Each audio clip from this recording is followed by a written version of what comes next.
Well, I've been actually already, thinking about this theme about community in general, and the word just kept popping in David's mouth, obviously. I mean, I guess on purpose, because if not, that's just ridiculous. But still, I'm sure, like, if people wouldn't have known that I was going to speak about community, it's a word that we keep hearing all the time. Especially when I arrived in the United States, 9 years ago now, I just noticed that just people are constantly referring to that word. Community gardens, I love my community, I don't know, let's get involved for the community. All these, sentences just pop all the time in American mouths. And I just, was kind of intrigued because in France, somehow the word community doesn't have such a positive connotation. It refers pretty automatically to a type of communitarism that refers mostly to clannishness. And so I'm going to try tonight basically to speak about this difference of interpretation and I would say the ambiguity or the vagueness that we observe around that term, community.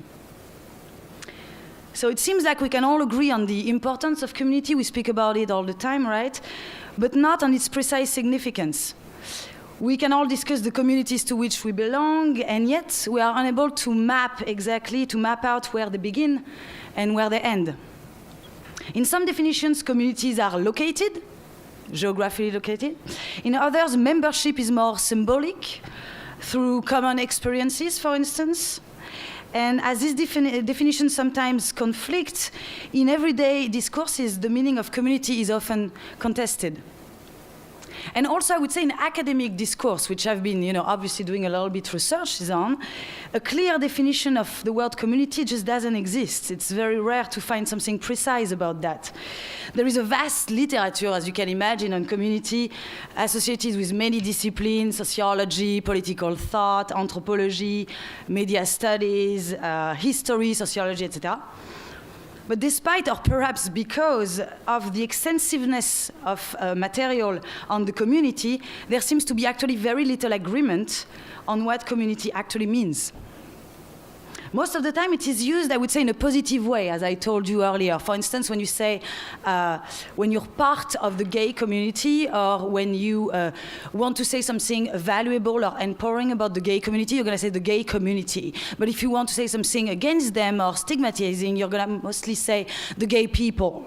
You know what I'm saying? So community has this like positive impact on people when we pronounce that word in a way. But sometimes, I would say more rarely, it is also used to stigmatize. We're going to see to what extent.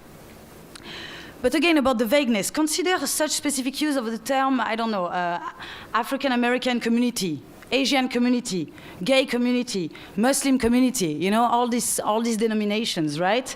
It's pretty vague. It sounds to me more like a kind of a comfortable sounding shorthand to name a pretty heterogeneous, actually, group, defined and delimited by very blurry frontiers.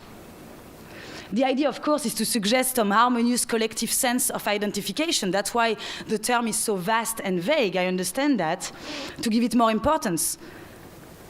But by doing that, we assume that there are like strong social bonds that necessarily underlie the grouping in question. In reality, it can mask fundamental ambiguities of group definitions, but also serious conflicts within the community itself. I don't know, for instance, what about the liberal versus the conservative African Americans? When we say just the African American community, that's pretty vague. We undermine the inner conflicts that this community can have inside. So I think we are facing more or less an unproven claim of commonality of interest, of experience, or harmonizing aspirations that might not exist. Now about the history a little bit of what it has meant. Many community theorists, if that even exists, I would say sociologists who have worked on the question, have proclaimed like the eclipse or the end of community. Because of urbanization, globalization, for instance, new medias and technologies have dissolved basically the significance of space somehow, of place geographically, and have threatened the physical geography of community. But in this like increasingly plural and culturally hybrid society, it seems actually that communities are rising again, as you clearly know. Though the word is omnipresent today, despite what these theorists are saying, these many community theorists are saying, and especially in American culture. They take, though, a different form, I would say. And I'm going to be a little bit more precise here when I'm going to come to some conceptual distinctions that I'm going to make. So the questions I'm going to ask myself tonight with you, basically, are multiple, but if I need to narrow them down, that would be first, why is the concept of community so enticing? Second, is community even a relevant concept in today's world? If it is, how important is community in the construction of our individual identities? Is community as a social and psychological phenomenon a resource or a handicap, and to what extent? When do community empower? When do they oppress? Is democratic justice compatible with the respect and recognition of the diverse cultural inheritances? I'm going to speak about justice as well tonight.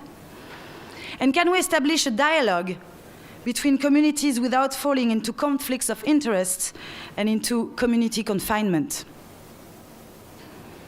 So first, I'm going to begin with general remarks, as I said, about like conceptual distinctions.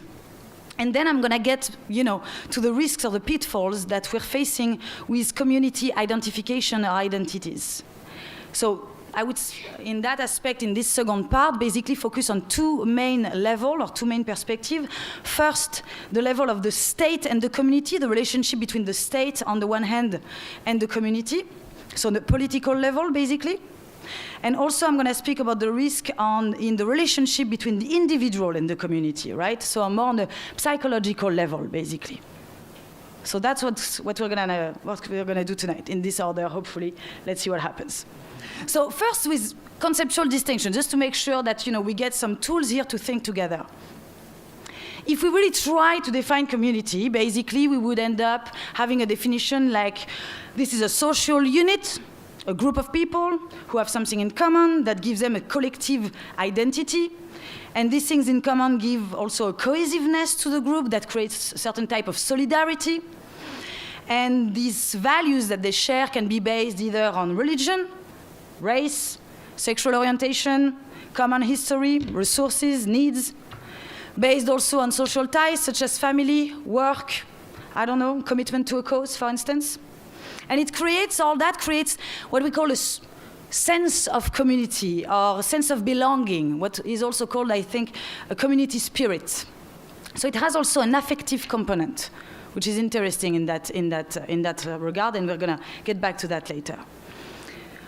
Often, a community is geographically identifiable in a country, a village, a town, or a neighborhood, but not always. Some communities, live actually side by side in the same geographical, environment, but this side by side doesn't guarantee any communication between communities.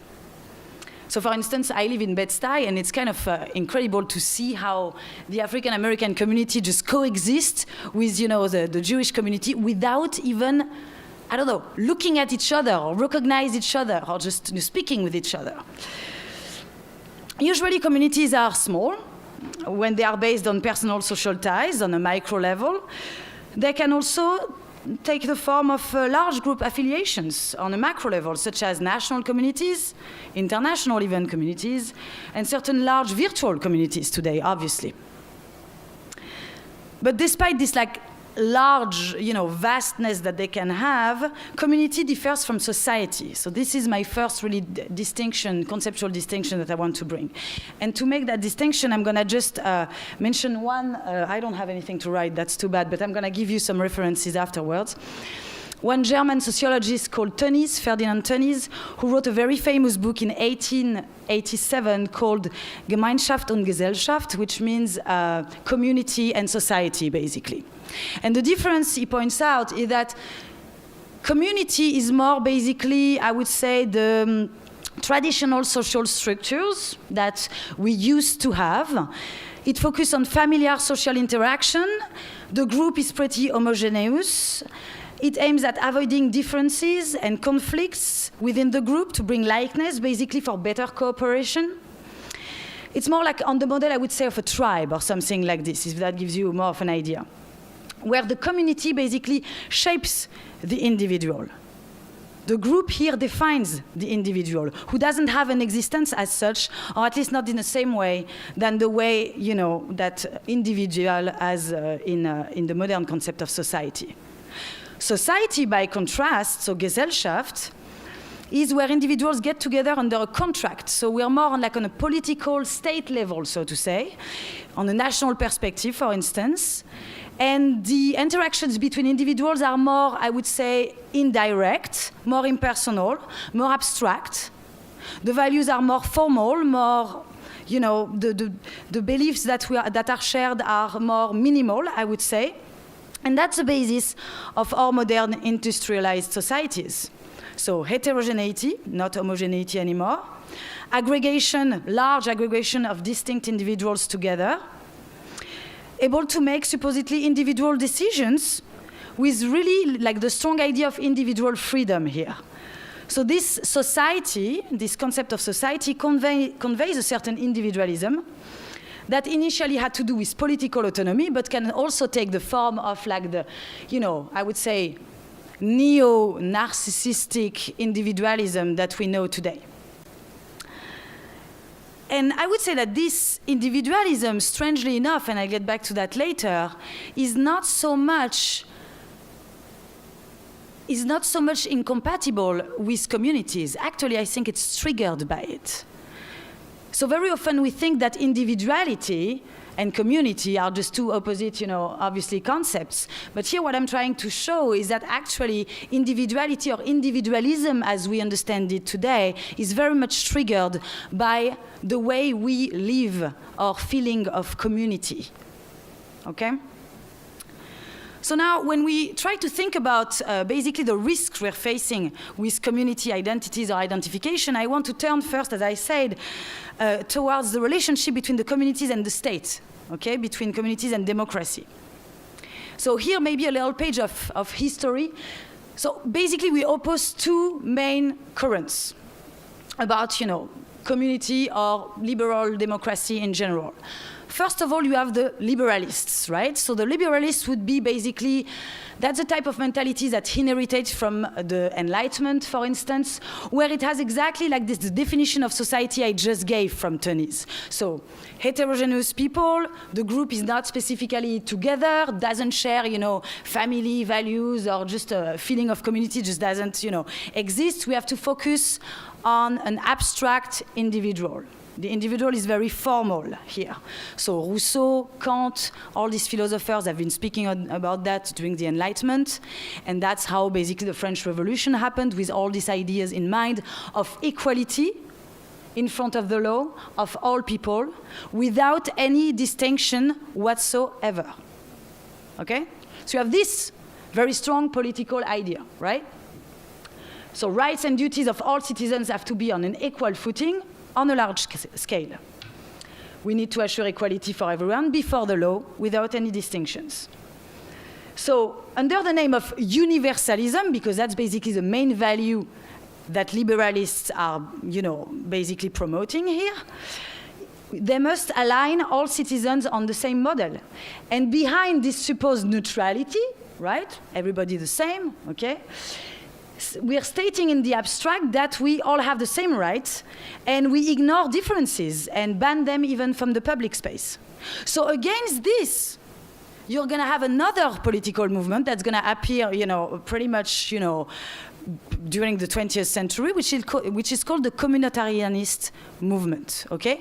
Before I get to that, I just wanted to point out something just for your reference. A very good example of today's, liberalist point of view in politics would be promoted by somebody like John Rawls. I don't know if you know this guy. He wrote a book very famous in '71 called A Theory of Justice, where he imagines a situation. I cannot walk around, this is a pain. Can I? Well, whatever. Lovely. There you go. I need to move. John Rawls. So John Rawls, basically, in a theory of justice, tries to explain what he means by this liberalism and how important it is in our concept of democracy today.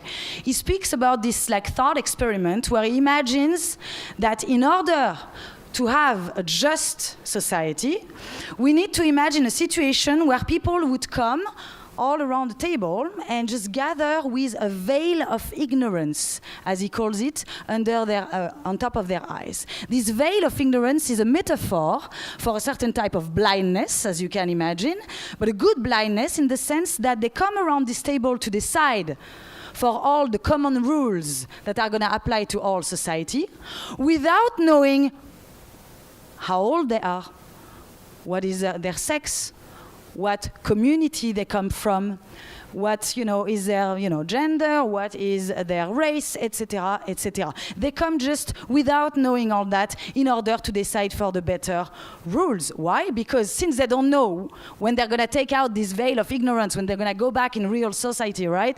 They don't know who they're going to end up being, the poor, the Muslim, they don't know at all who they're going to be. They better decide rules that are beneficial for everyone, right? Now, obviously, what is, the critique we can say to such a beautiful theory? Exactly, it just doesn't exist. As a matter of fact, it's more of a utopia than anything else, okay? But just to give you an idea that it's actually, it's a thought that still is very vivid today, though, and a lot of philosophers are still trying to make it, credible in a way. Now, if we want to go back to something a little bit more credible, we have the people who we call, I think this is not working anymore. Is this? Yes. Okay, I'm gonna keep it like this. You have, so the second movement, you have the liberalism, right, that I just described with the Enlightenment, Rousseau, Kant, but also today John Rawls, okay? And you also have, in contrast to that, the communitarian movements. So by communitarian here, I really mean a political and philosophical movement that basically tries to, instead of focusing on a type of abstract universalism, tries to focus on more of a concrete particularism, so to say. Really pays attention to where people are coming from. Because after all, what shapes us as individuals and citizens is our community, where we come from. So basically, communitarianism emphasizes the fact that a person's social identity is largely modeled by community relationships, and they argue that moral and political judgment about any individual have to depend on the specific community this individual belongs to.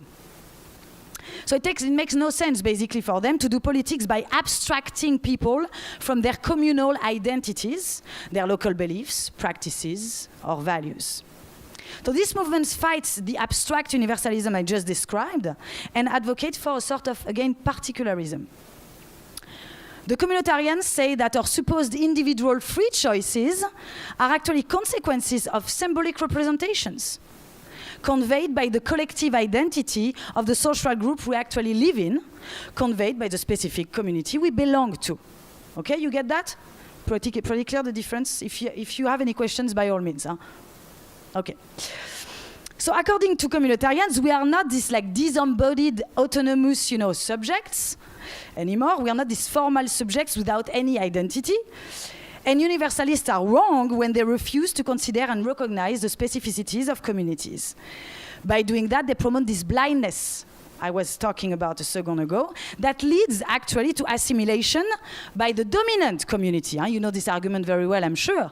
So under universalist ideas and the idea of blindness, very often you find yourself dominated by the majority, by the community that has the most power, obviously. Okay? So the dominant community behind the mask of universalism, basically, just dictate its cultural particularism. Okay? So to avoid that, we have to pay attention to communities. So, two preoccupations here. Whenever you're a politician or whenever you look into politics and you try to see how we can manage politics today, you have to reconcile two different things. On the one hand, the preoccupation for equal dignity of all citizens under the same legal system, And on the other hand, this recognition of the specificities of the different communities within the state or within the democratic society. So to illustrate that, I'm going to give you a little case study. If you can just pass that one paper each for everyone. Thank you very much.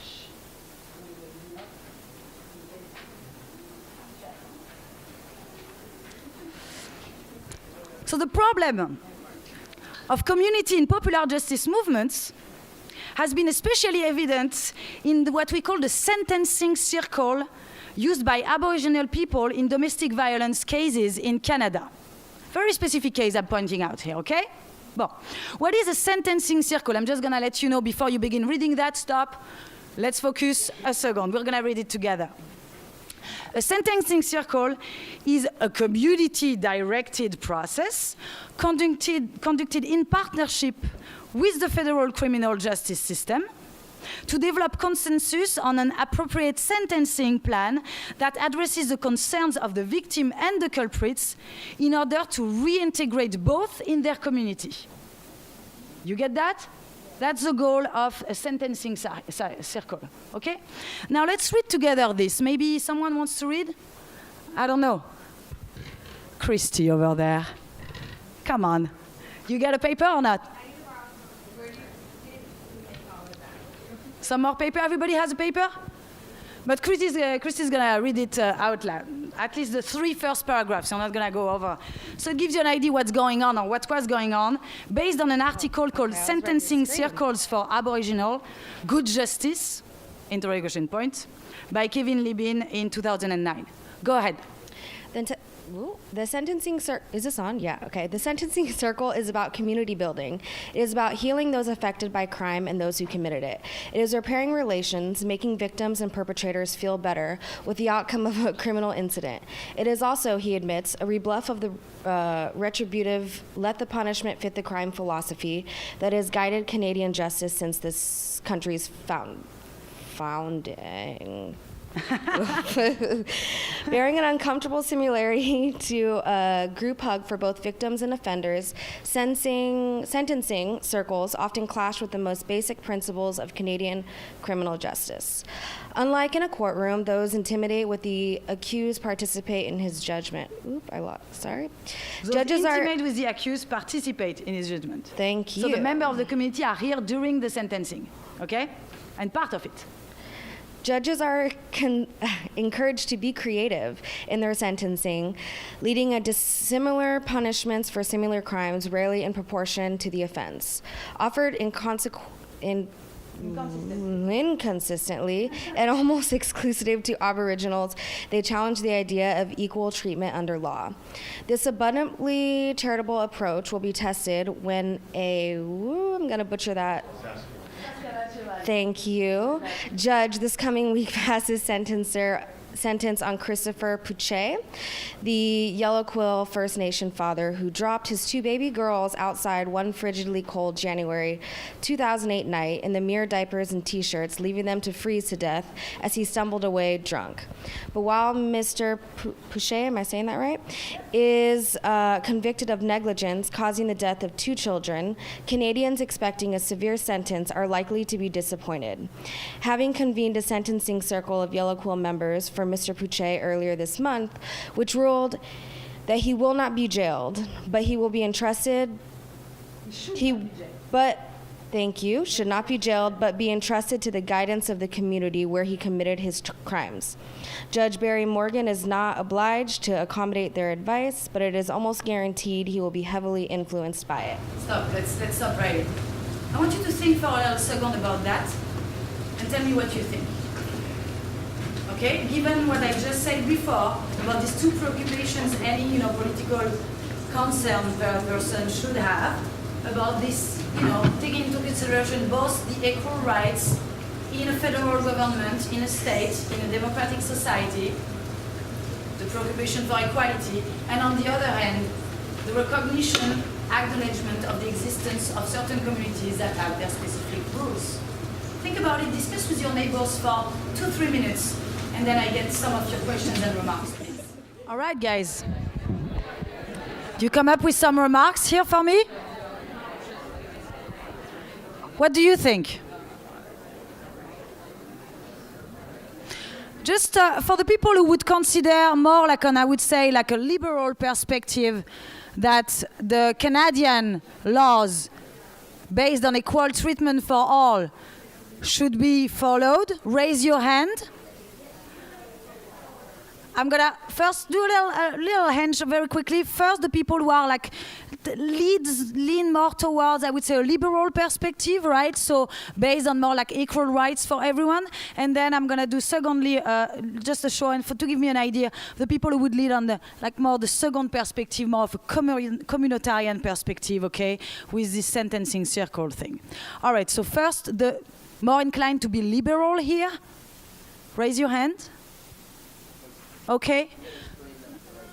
Liberal would be really more saying basically here in that case the federal law should prevail, right, and not take into account basically cultural specificities of the Aboriginal, community here. Okay.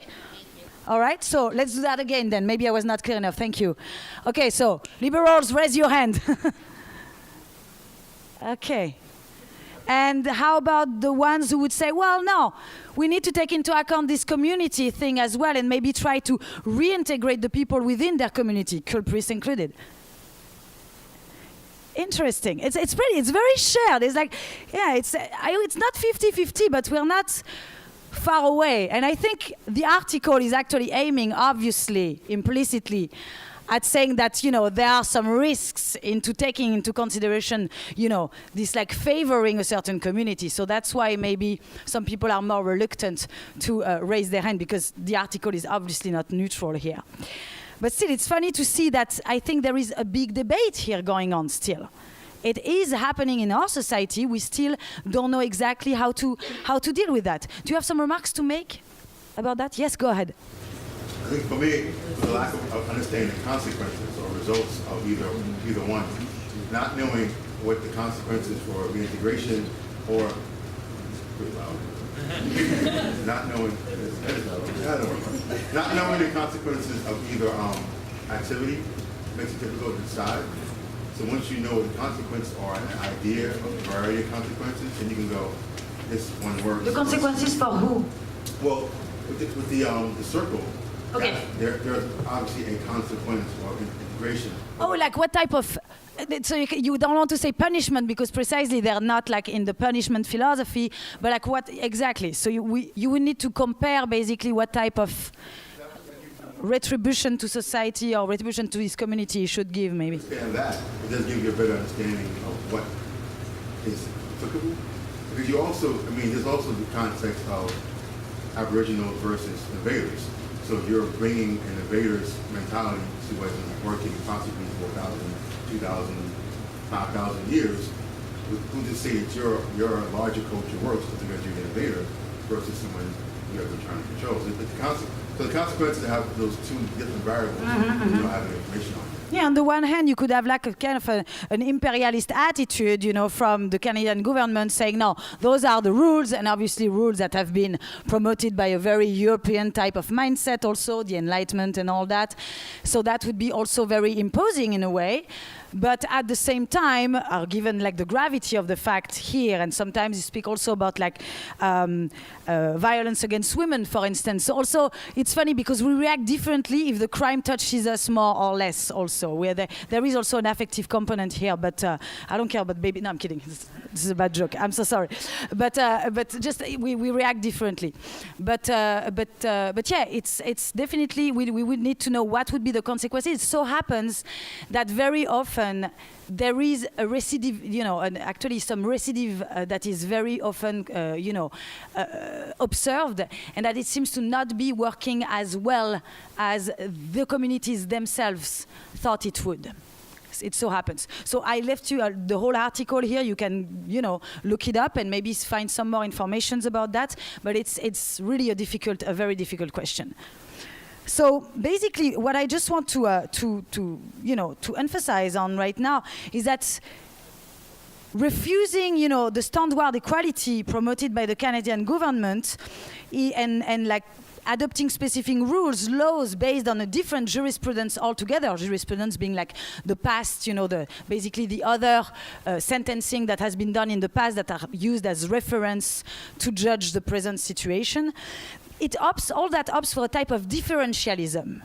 Instead of just equality, we are in a differentialist type of mentality.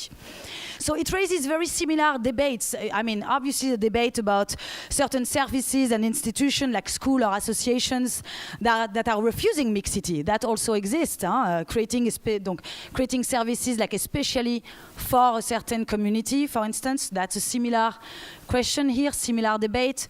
Also the debate around positive discrimination, obviously, that you must have thought about. This is closely related, where affirmative actions for some people looks more like a negative action in a way because it negates the general equality. I'm not taking any side here, I'm just telling you what are the critiques.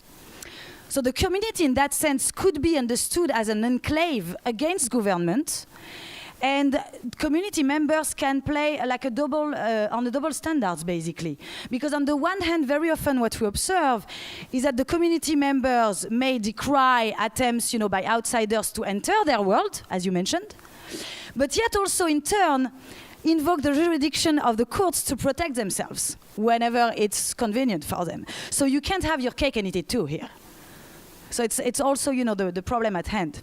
Other problems I can raise here is that it can reinforce ethnic stereotypes. Obviously, the more you try to identify as a specific community that should benefit from specific rights, the more you create walls between communities and just, you know, reinforce those ethnical, you know, separations, basically. Identity in that sense, I would say, is actually a very dangerous word. Because when you identify something, you try to define something. And what is defining but delimiting? Putting barriers, frontiers between what it is and what it is not, right? When people should precisely maybe be willing to overpass these boundaries. So now, can we find common core rights or values for a multi-community, you know, society that we live in today? So from the problem of special treatment or favoring one community that we just spoke about, another pitfall follows pretty easily. The risk of considering our community values as the best, right? Above the others. The risk of basically a breakup of democracy into a bunch of rival communities stuck in their like bunker mentality, so to say. Basically the problem of identity closure. The word community conveys a sense of sharing, we say, of having in common, of generosity, of social interaction. But sharing amongst whom exactly? When we observe sociologically, you know, how communities function, not within themselves, but in relation with each other, we often remark actually a total absence of curiosity for other communities, as I was speaking about the example of Bed-Stuy a second ago. When it's not even like blunt rejection from one community against the other. So here it actually correlates more with the meaning of community we have in French, this idea of like communitarianism, not in the sense of like the political movement I mentioned earlier, but in the sense of a clannishness where people basically just get like sectarians, so to say, and sect groups unite from within but separate themselves from without by defining an us and a them that they don't want to identify with. So every community identification has to have an outside in order to define the inside. And so any use of the term must exclude, in a way, and not always harmlessly. So we find ourselves going against here the old American melting pot dream on the one hand, but also we find ourselves in difficulties regarding not anymore the relationship between the state, the democracy, and the communities, but also how it affects our individuality, our personal individuality. So I want you to take a few minutes now to think about, you know, what are the psychological advantages of being in a community? Just, you know, quickly. What do you say? Psychological, yeah. The sense of belonging, exactly. Support, exactly, from the community, yeah. Cooperation, reciprocity. Safety, absolutely. Security. Fighting loneliness. Human beings hate to be lonely. We're social beings. Loneliness is something we want to avoid at any price. That could actually make us turn to any sort of community rather than loneliness. I was listening to this podcast. I was telling my roommate yesterday about this podcast about this guy who was in prison for having helped the ISIS to gather some people to work for the ISIS, right? And actually where he did his job the most was in prison, obviously. And how would he target the people that he would actually, get to him?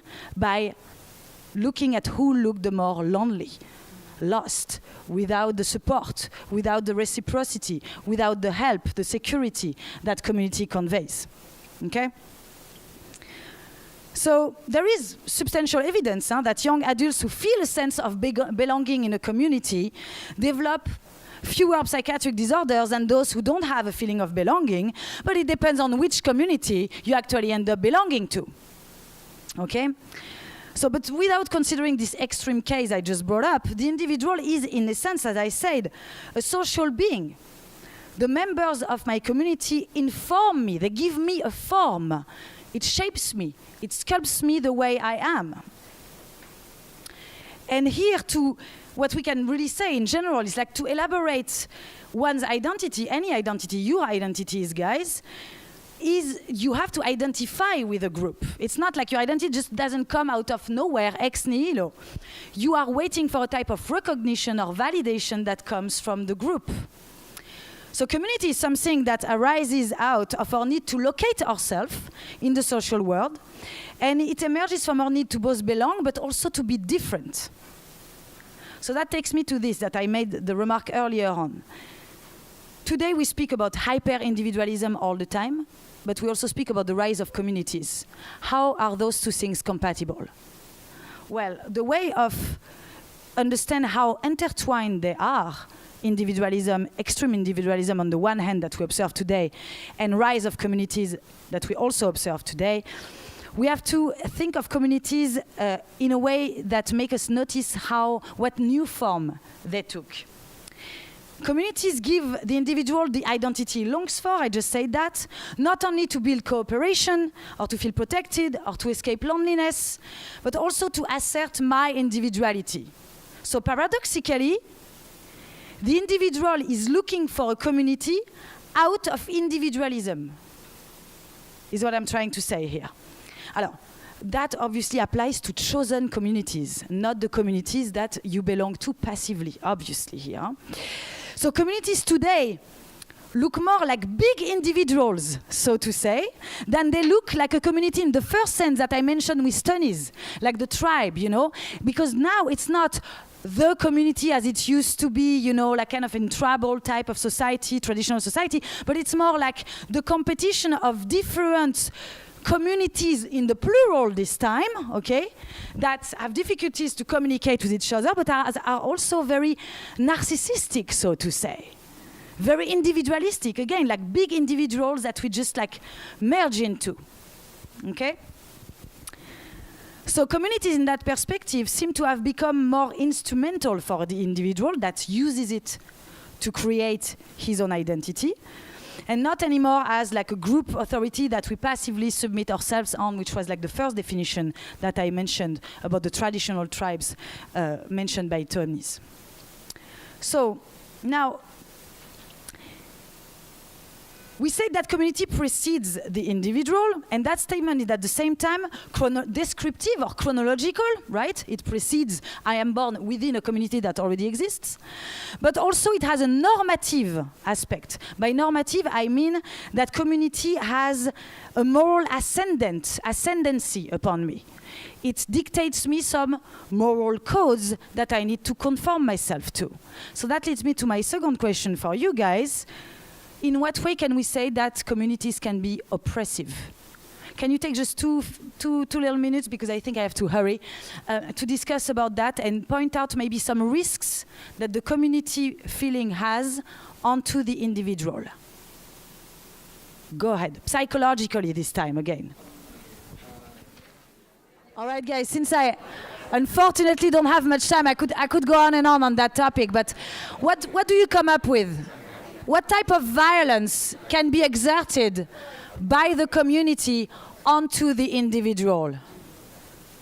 Yes? Insularness, so they can exclude outside influence and sort of create your whole world and end up sort of passing judgment and violating your privacy.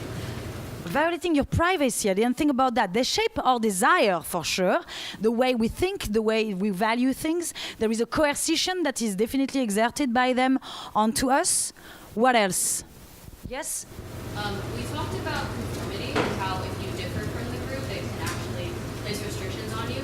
And then I think within that, a lot of people who pose like heterogeneous parts of identities, so they belong to different groups and different communities, and it can be really difficult to navigate within that if you have identities that contrast with each other. Yeah, exactly. If your identity is not clear enough, so to say, you need to fit somehow, and obviously through fear or shaming sometimes by, different or more, I would say more, kind of like discrete ways, it has a very, very conforming, very coercive aspect. Yes? Absolutely.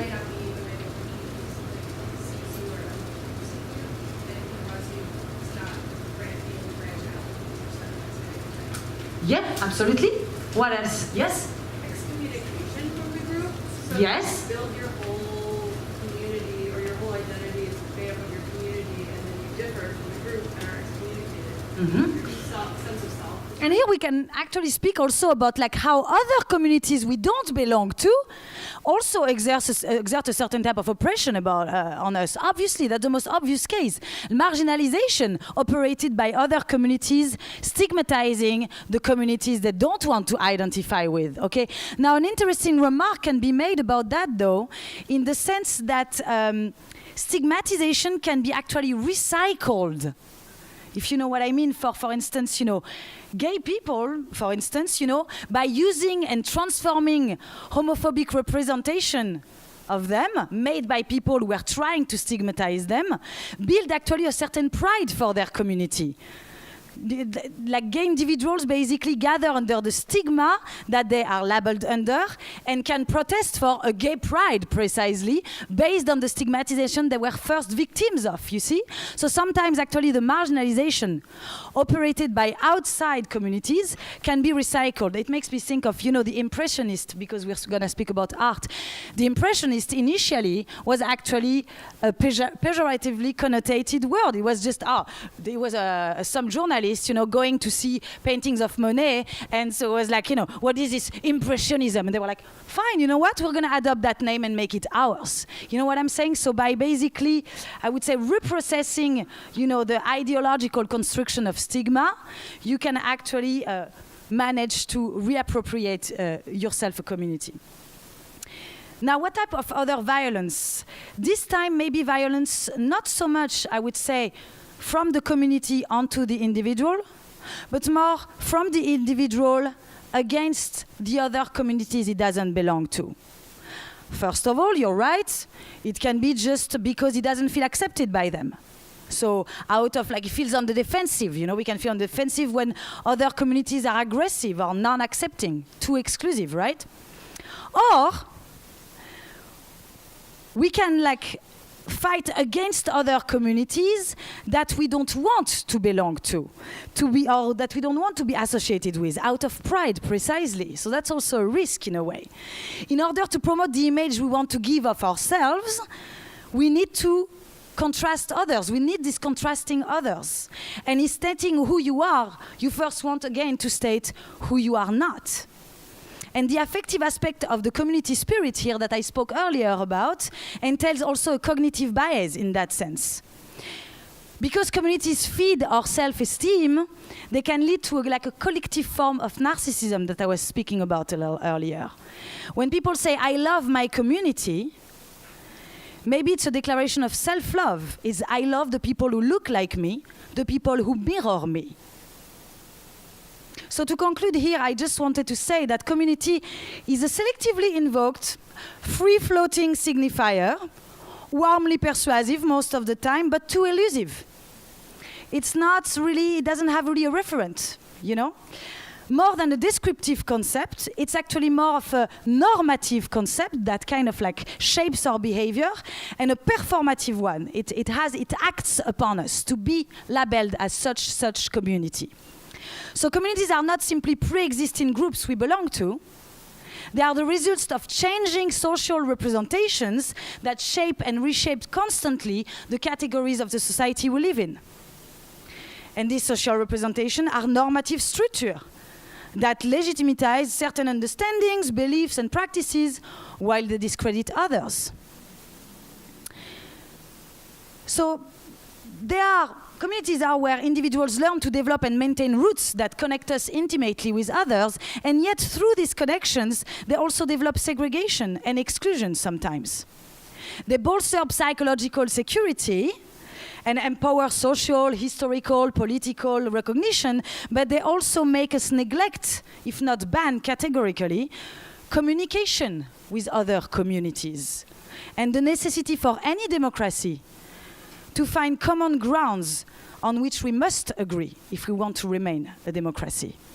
So the rise of community spirit can lead to a dangerous introverted assertion of community identity, a type of new collective individualisms, to say so, leading to this collective narcissism I was speaking about, through which communities isolate themselves from other communities, jeopardizing, I think, the very way we conceive democracy and justice today. Thank you very much for your attention. That was a really fascinating conversation, and really has me thinking about all of the communities that I belong to, and it also has me thinking about the hang night community as maybe really an accidental community in a way. I'm not going to be before you long. I'm not teaching or any of that. I want to just share with you the genesis of hang night, and then turn the floor over to Julietta and team to share their work. But in the context of community, hang night comes out of Heath Gallery, and Heath Gallery was created because my husband was an artist and he didn't have a place that he felt that he could show. And so since we had a home in Harlem, we decided that we would just open the doors and begin to use our own space as a gallery for my husband, and then we began to show other artists there. We have a younger daughter, and so again, that was created out of not having a community. And then my daughter, who was part of a community of artists, she's an actor, unfortunately who's not here tonight, decided that she wanted to begin sharing some of the work of her friends because she was part of a community of artists. And so we were very excited that she wanted to begin to curate these shows. And what happened is that she began to have many different artists raising their hands to be a part of her shows. And so it was decided, why don't we have just one night, we'll call it hang night, and it's one evening that artists, visual artists, and then it ultimately became artists of all forms, can come and share their work. And out of that, there was a community that was formed. And what's distinct about it is that it's open to any artist. You just show up with your work. Your work is up for one night, and at the end of the evening, you take it down. But what began to happen is that more and more artists began to come every week. And then the artists themselves really created their own community. So I'm really excited to hear, particularly given this conversation about community, to hear the perspective of each artist on community, and particularly since each of them in many ways represent a community inside of a community of artists. So thank you very much. Julietta.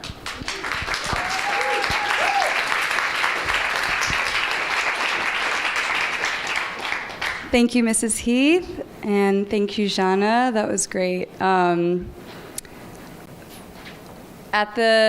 To avoid being too redundant and also to allow for enough time for everyone to speak, I'd like to just expand a little bit on what Mrs. Heath was saying about when Kai began to open a space for artists to come show work. It was out of, like Mrs. Heath said, feeling like we really didn't have a nook in New York that we felt really welcome to show work that was like in process, and also without the stress of needing to be of a certain, exposure and status in the art world. And so it meant a lot to us to be able to hold this space and to continue to open that up. So it began being just like a few friends who we knew from high school that would curate a group show together. And eventually the next month we started spreading the word and more friends came. And after 4 years, we had new friends coming from different places all over the world. People would say, oh, I'm in New York. We had at one point someone coming that had seen about it online and was from Portugal and was like waiting outside, the first person in line. And lots of different folks from all over the city, performance artists and fashion, different mixed media art, music, spoken word, just wanting to broaden that. And I thought it was really interesting to think about community as like finding where we didn't belong and creating a space beyond that. And I really do feel like Hang Night embodies that. And I'll just briefly speak about the painting that I brought tonight. I'm a mixed media painter and sculptor and have been working in oil lately. If you have any questions about it, please feel free to ask me. But I'll say that this work is inspired by sanctuary in nature, and I think of nature as a community, and now I might think about that differently after Rihanna's piece, because I really embrace that word often, so I'm appreciative of having this frame of reference historically too to consider that. But the work I make is often thinking about sanctuary no, it's okay, thank you. As an organizer and as an educator too, I think it's one of my missions while I'm here to create space for people to share what they have to share along their journeys. And I think that nature is an incredible teacher, always welcoming us with open arms and giving us a lot of ancient insight. So this is one of my sanctuaries, a place in Chapada Diamantina, Bahia, Brazil, where my family's from, not specifically Bahia, but in Brazil. And it's actually part of a national park in a community that really embraces people. It's sort of like a mecca for nature lovers from all over Brazil. So another thing to consider with community. But now I'll pass it along to Marco, who's also an organizer, and his work is right here, and we kind of can rotate along this way so that the artists who will have Ezra after, Elijah, Tasha, and then Mark, if that's all right.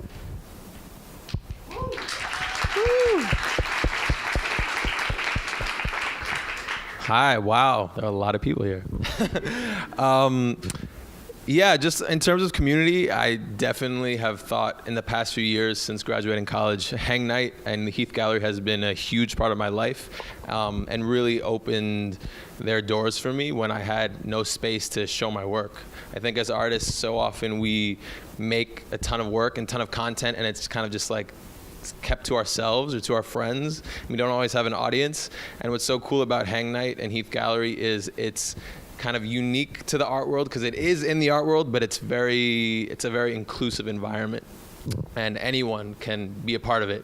And I like seeing people who've like gone to art school and have like really polished technique and are painting oil paintings. And then there are people who are like doing sketches and they might be like teenagers, or people who are interested in like, they've written a little poetry and they want to perform it. It's a very inclusive environment.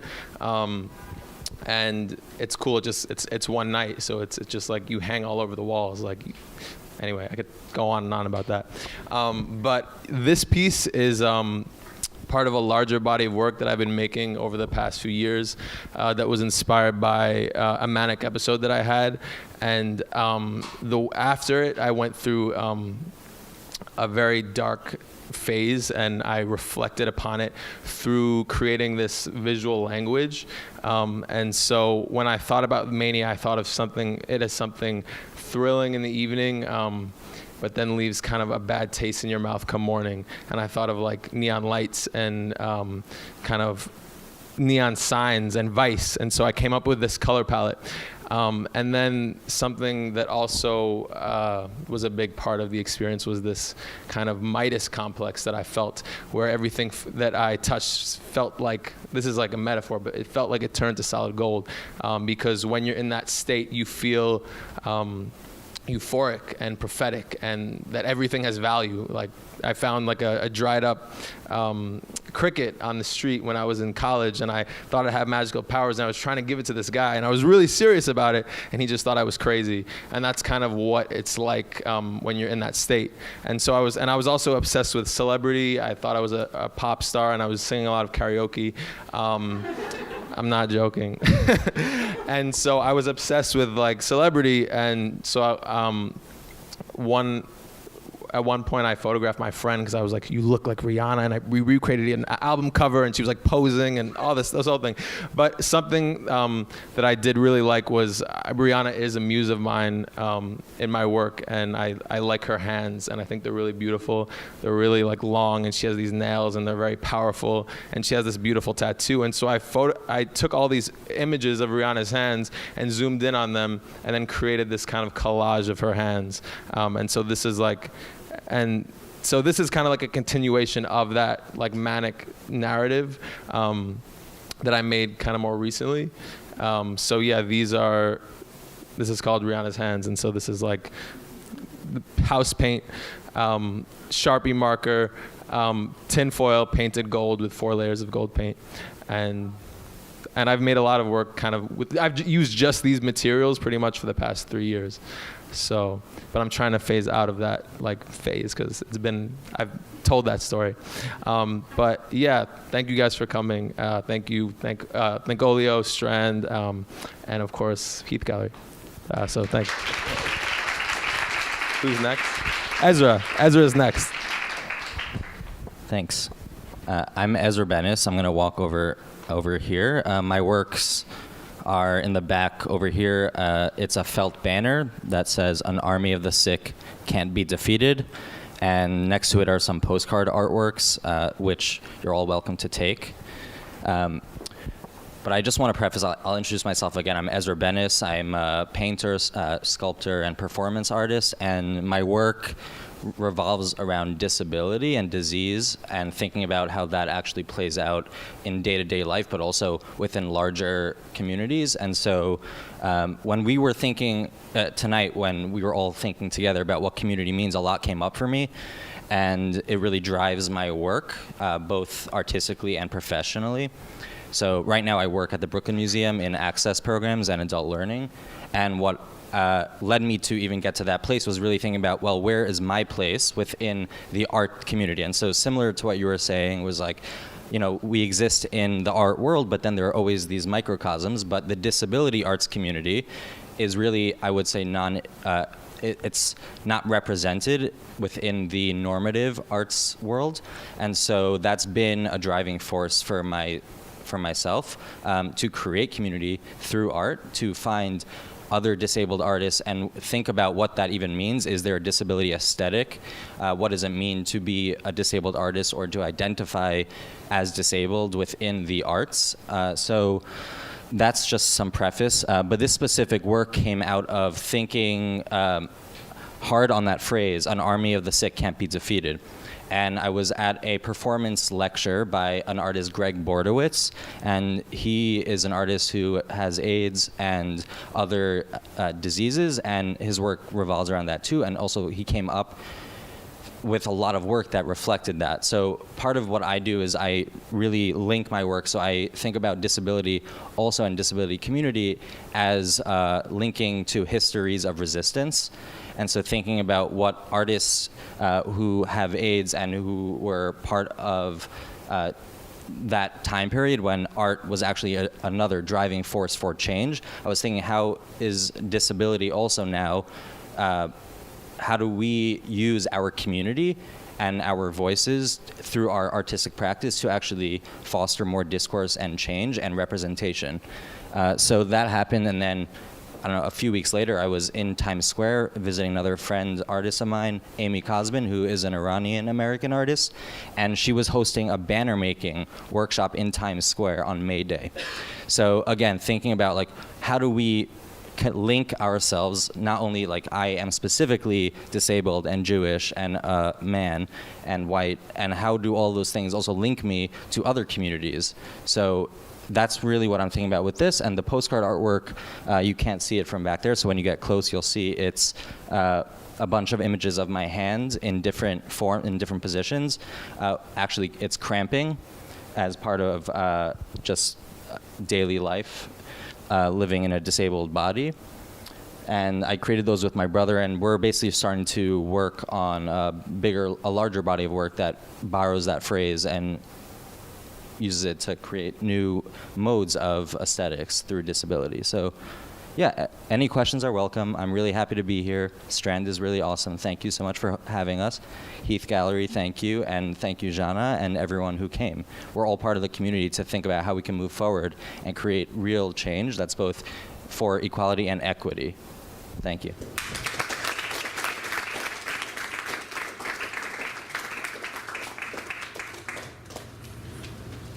Evening, everybody.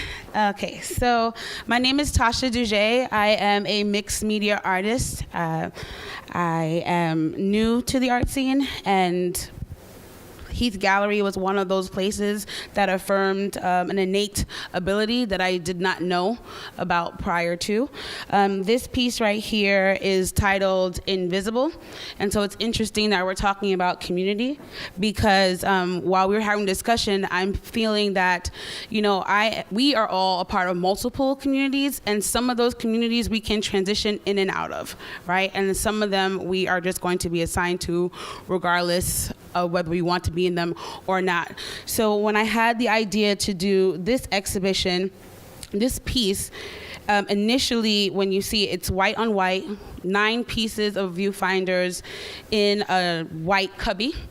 And the reason why it's invisible is because I was like watching all the news, and I just realized how we are distant from each other's experiences, right? And how do we then create empathy for other people's experiences when it's not connected to our own? So I'm not going to speak about the topics that are addressed in here, but the aesthetic was intentional.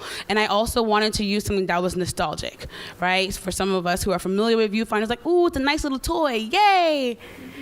And then it's like, oh. So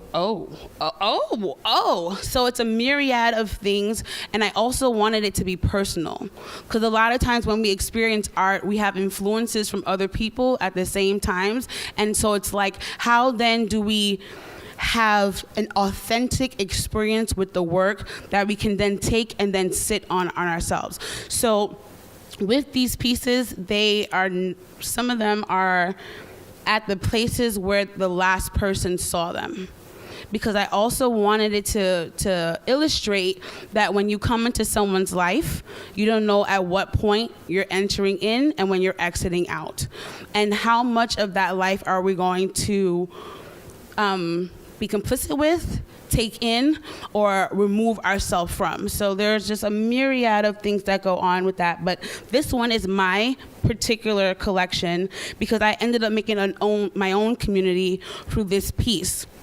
And I wanted to bring this because all of the participants wrote something on this box that now they're forever connected because of that experience. So I also wanted to add that experiences also help to shape the communities that we are in. Thank you.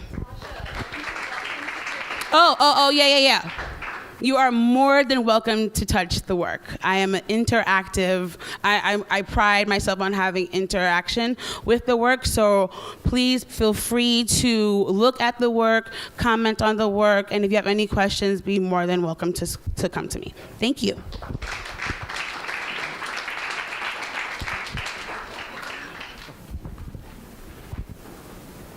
How's it going, guys? My name is Elijah, nicknamed Blue. These are my 2 pieces here. Most people would describe my work as abstract or contemporary. I started to paint as just an outlet to everyday life and, work, stress, relationships, and things of that nature. from there, I got inspired by my uncle Albert. He was actually, I felt, an exceptional artist at the time, but never got the recognition that he deserved. And he told a lot of his stories through canvas, through painting. There's actually one of his paintings on my shirt here. And he told his story with his drug recovery and how hard it was coming back from that. And I found that to express yourself through an idea, through a feeling, through a moment was just so powerful for me at the time. It really inspired me to paint. So fast forward, actually, with Hang Night, when Hang Night was actually one of my first shows that I ever did.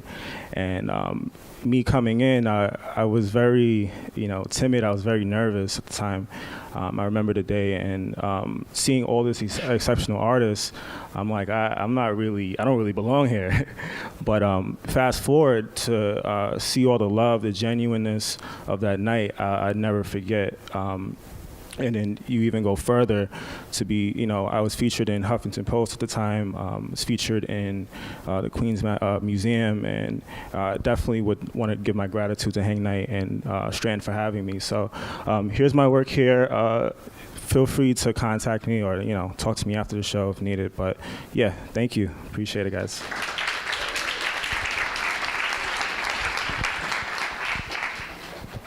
Hi everyone, my name is Mark Godoy Jr. Yeah, there are a lot of people here. Thank you, Rihanna, Heath Gallery, and amazing artists that I'm sharing the floor with.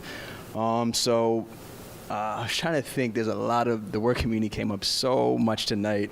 I mean, I'd probably be rich if I put a penny on every time somebody said that, but it made me think about what communities I identify myself with, and in contrast, my individuality within those communities. And the way I came in contact with the Heath Gallery was actually they hosted an exhibition for an organization called 1 in 6, which highlights male survivors of sexual abuse. I'm a survivor of sexual abuse, and I partnered up with 1 in 6 to share my story, and they had this amazing exhibition, large form portraits of men who are survivors. And then I got in contact with the Heath Gallery, and it just in conversation, I was like, oh, I'm an artist. And they're like, well, we have this Hang Night thing. You should come and show some work. And it had me thinking about my work and what I was trying to say with it. And what I ended up coming out of that experience was that there are a lot of voiceless people in the world who don't have an outlet, a way to express themselves. And I've kind of stumbled upon a series that it's now called the Tribute Series, where I'm highlighting victims of police brutality. The one that started it was a friend of mine who was killed in Savannah, Georgia by police, and I knew him, I knew his family, and I was like, there has to be a way to open up a conversation for people to speak about race and its complexities without distancing themselves and being forced back into certain communities, again, where they just think this is what they know and what they believe, how they feel, and they ostracize themselves. So for me, art has always been a connection. People feel comfortable when they're around art.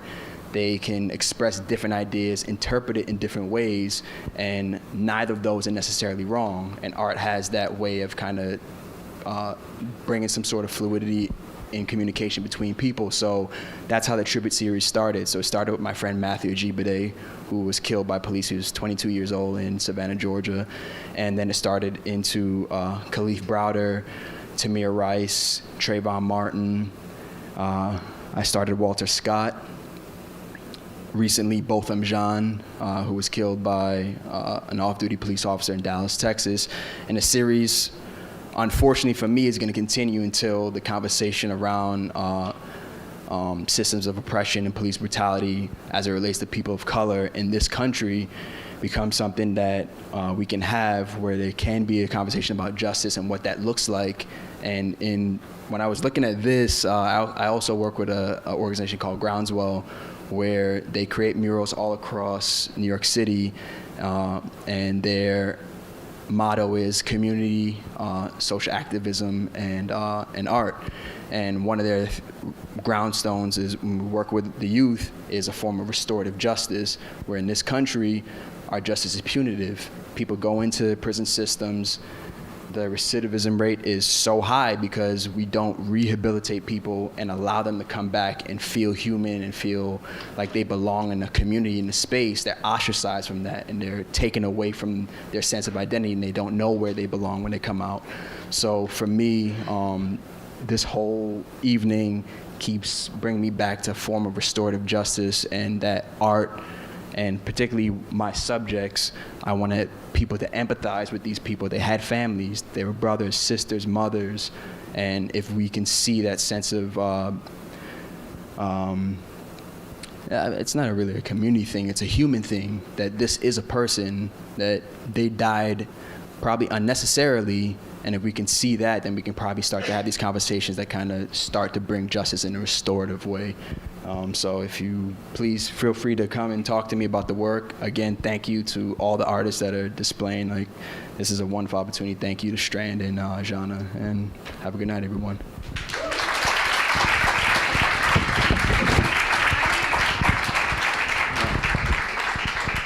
I'm sorry, I just wanted to say one more thing really quickly. While everybody was talking, with the community part, I just thought about purpose. So there was one night at Heath Gallery for Hang Night. It was during Kwanzaa, and I remember Mrs. Heath was on the microphone talking about Nia, and if you're not familiar with that word, it means purpose. And I think that's another conversation that we need to bring in conversation when it comes to community. What is our purpose for the community? What is our purpose in the communities that we're in and that we serve? And so that's one of the things that I appreciated for Hang Night. And even this event tonight is like, we're here to serve a purpose and question what that purpose is.